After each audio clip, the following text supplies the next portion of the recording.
Civil line Ballia. आज कोतवाली आए, क्या मामला है?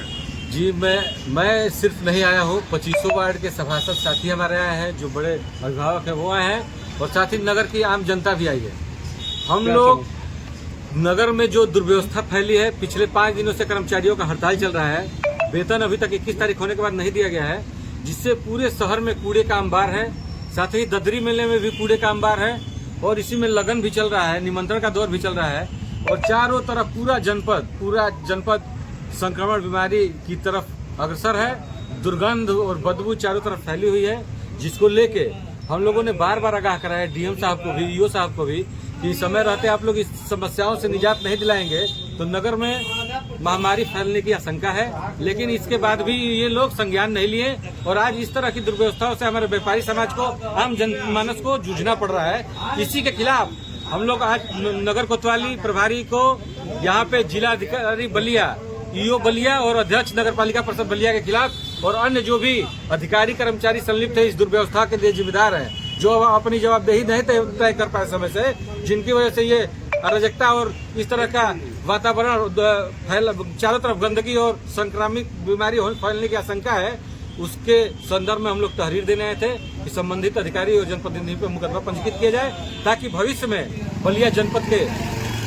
आम जनमानस आवाम के साथ इस तरह का क्या मानते हैं पूर्व में जो बातें वादे की गई थी हजरतगंज बम्बई बनाने की स्वच्छ भारत सब हजरतगंज बम्बई छोड़ दो भैया, हमारा पुराना बागी बलिया ही लौटा दो, वही हमारे लिए बहुत बहुत धन्यवाद है, वही बहुत है। कल का ईओ साहब का बयान है, ये लोग सुनिए, पता नहीं किस पाठशाला से पढ़ के निकले हुए हैं। हम लोग 2.5 साल से देख रहे हैं ये लैला मजनू का खेल, अब ज्यादा दिन नहीं चलने वाला है। ये केवल पत्राचार के माध्यम से बात करते हैं। नगर पालिका अध्यक्ष का कमरा बगल में है और ईओ का कमरा में तो 2 कदम की दूरी पर है, लेकिन हम लोग भी शहीद पार्क में जन समस्याओं को लेके, रोड को लेके, सड़क को लेके, नाली को लेके, पटिया को लेके, विद्युत व्यवस्था के स्ट्रीट लाइटों की मरम्मत को लेके, नई स्ट्रीट लाइटों को लगाने को लेके, और नगर की समस्याओं को लेकर जब कर्मिक अनशन पर बैठे थे तो तब भी ये पत्राचार खेल रहे थे, और उस समय भी हमें गुमराह करने का काम किया गया था, और आज भी वही आम जनमानस को ठगा जा रहा है, और आम जनमानस कूड़े का अंबार में जीने के लिए विवश है, और आज भी पत्राचार का खेल जारी है। और कभी शासन को डीएम साहब लेटर लिखते हैं, कभी शासन से चेयरमैन साहब को लेटर आता है,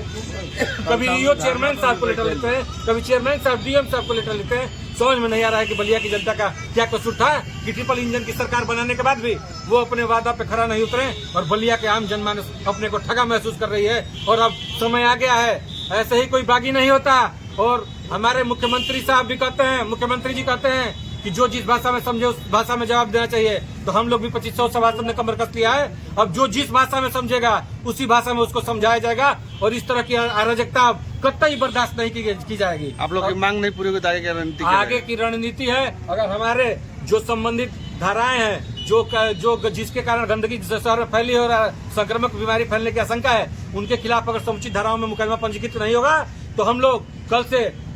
शहर में क्रमिक अनशन, गांधी प्रतिमा के समक्ष क्रमिक अनशन और आमरण अनशन करने का काम करेंगे, और चाहे उसके लिए कुछ भी करना पड़े, नगर को इस तरह दुर्व्यवस्था में हम छोड़ेंगे नहीं। जनता बहुत सोच समझ के हमारे पे विश्वास जताते हुए हम 2500 सभासद को अपना मत देके जिता के ये नगर पालिका के सदन में भेजने का काम किया था। मैं आम जनमानस को विश्वास दिलाना चाहता हूँ कि हम 2500 सभासद जनहित की लड़ाई को लेकर एक हैं, और जनता के हित की लड़ाई के लिए किसी हद तक जाएंगे। ठीक, बहुत बहुत धन्यवाद।